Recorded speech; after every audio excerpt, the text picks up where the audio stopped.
Qualifying ended up like this though. Ross Dunn took pole position from Thomas Comer, and then Andrew Davidson would line up on row number 2.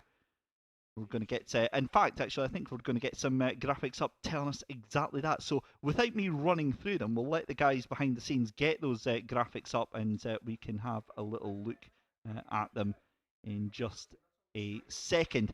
But as we said, Ross Dunn taking pole position from Thomas Comer lining up on that front row. Andrew Davidson in 3rd position, with Finlay Brunton lining up on the 4th position. Row 3 is going to be Kyle Nisbet with Sam Corson.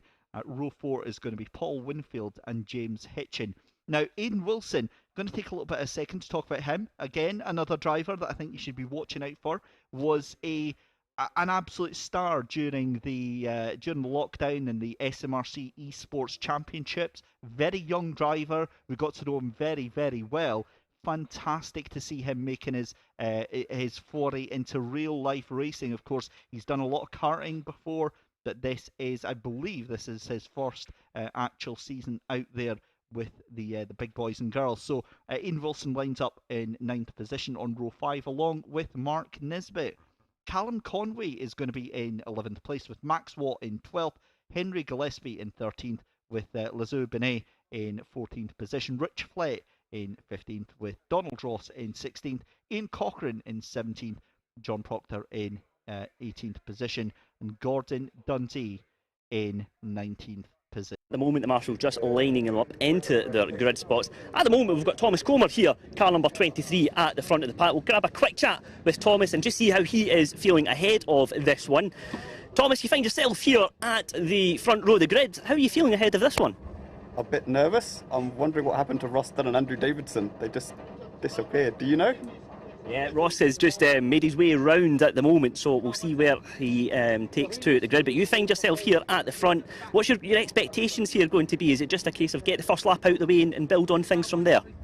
I mean, hopefully, yeah. I guess, yeah, I'll just try and get a clean getaway, make sure I don't miss second gear, and yeah, hopefully stay here. Excellent. Wish you all the best, Thomas. That's Thomas Comer there, car number 23, who is at the front row of the grid for this one.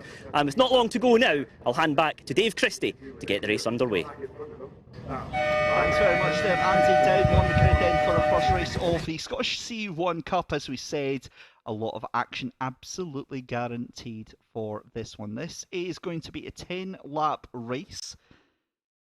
And yeah, you could hear a deep inhalation of breath from me there, and I can absolutely promise you I need that, because by the time these guys have done their 10 laps, I am out of breath and needing a little bit of a rest. That's not going to come though, because we've got the Fiesta ST Cup after this one.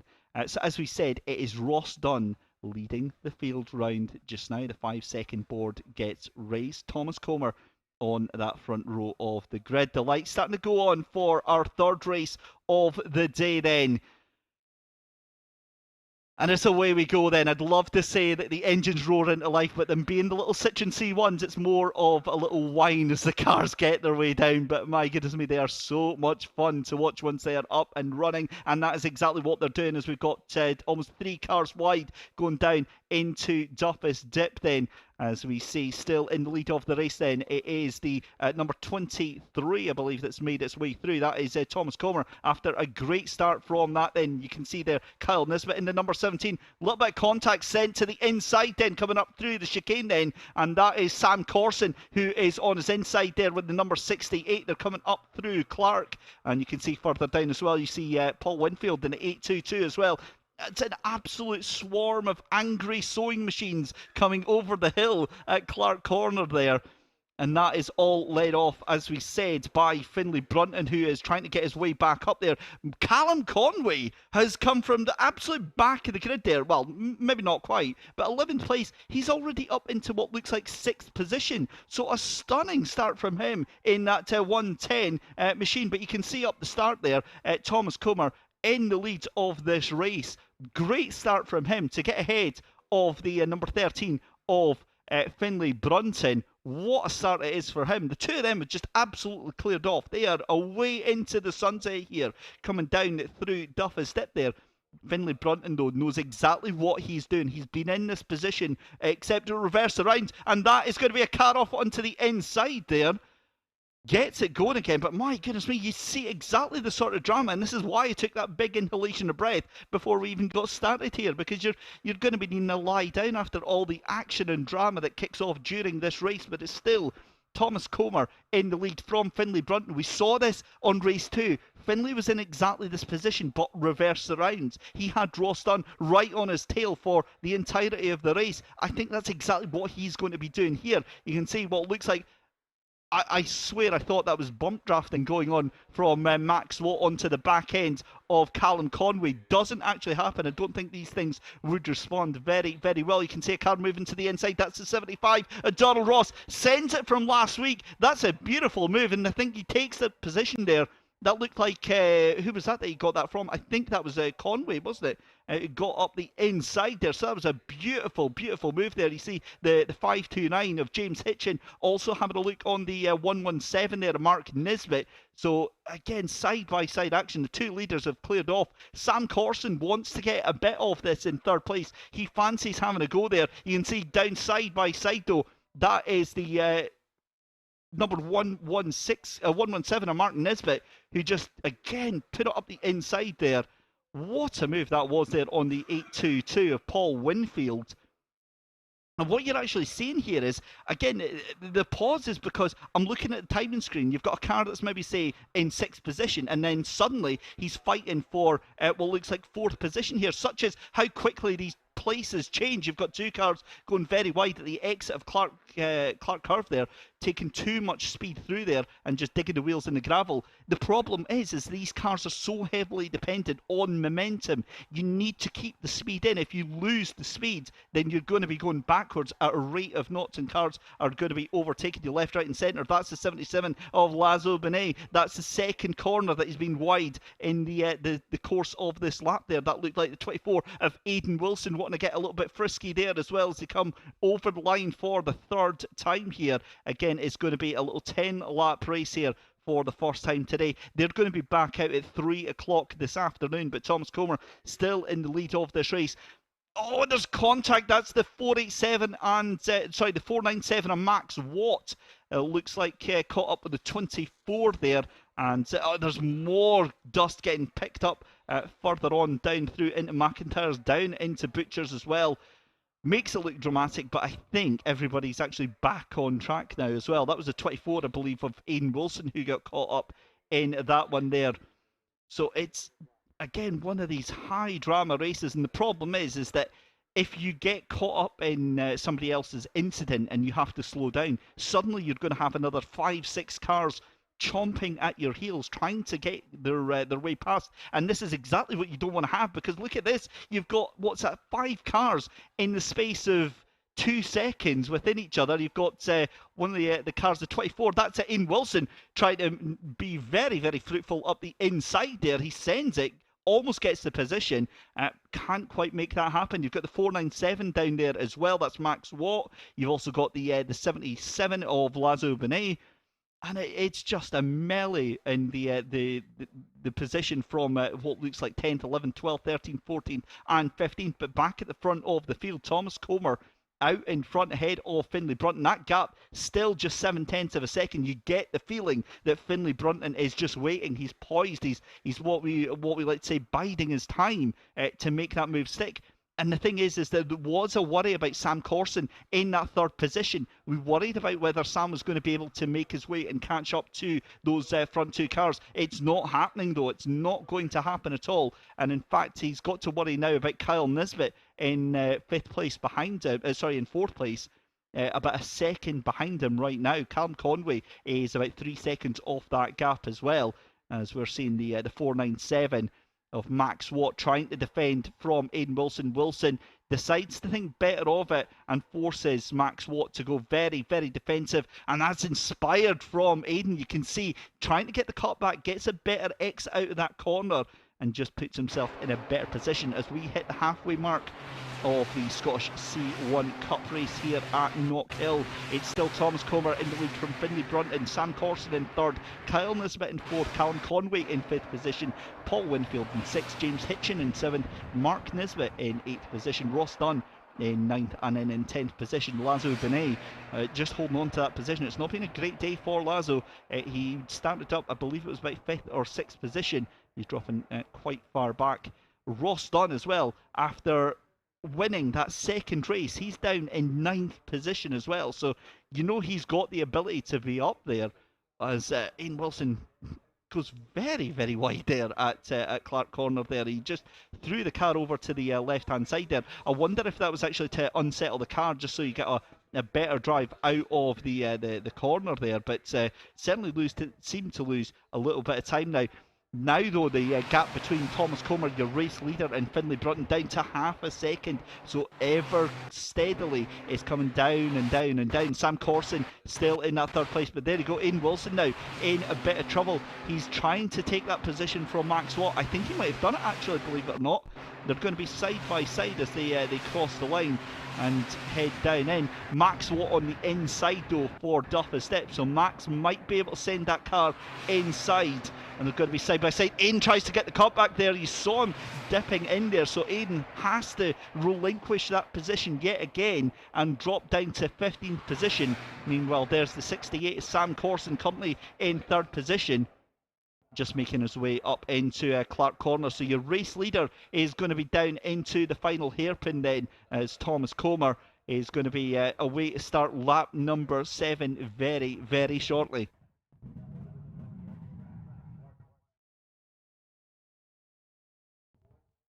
There's the number 17 of Kyle Nisbet. In fact, there we go. That is your leader in the red car there, Thomas Comer, with Finlay Brunton in second place. Finlay dropping off yet again then at 7/10 of a second. So that gap's gone up by about 2/10 of a second there. And Thomas Comer, you could see them going over the start-finish line. And this is the funny thing is, you know, our cameramen are poised waiting for these cars to come into shot. And it takes about 2 weeks for the cars to actually appear at the top of Duffus. But again, when Andy Elson goes out to have a chat with these drivers, I can promise you, they always jump out with the biggest of grins, biggest of smiles. They may not have all of the power of some of the rest of the field that are going to be racing today, but yeah, they make up for it in just the entertainment value alone as a driver. If you've ever wanted to get yourself into motorsport, these are definitely one of the best ways that you can get involved. But while I'm talking, I'm noticing what you're seeing on picture as well, ladies and gentlemen. Finlay Brunton now right onto the back of Thomas Comer, and we have got 3 laps left to go. So Finlay Brunton has played an absolute blinder on this one. He's just been stalking that car in front, stalking Thomas Comer. That gap now 2/10 of a second, and this is go time. This is when Finlay Brunton can absolutely start sending it. There's no point, if you're with a car that's on similar pace to you, there's no point making a move, as Thomas Comer's starting to get a little bit squiggly. Those tyres are really starting to scream for mercy right now. Again, from what I had gathered, when the C1 guys were in their first couple of seasons, they run incredibly high pressures on these tyres, which is great for the first couple of laps. But by this point, the tyres are absolutely giving up. They do not want to be playing in these conditions, because by this point they're overheated, they're stressed, and they start slipping and sliding. And that's exactly what we're seeing here from Thomas Comer. Finlay Brunton, this is a very measured performance from him right now.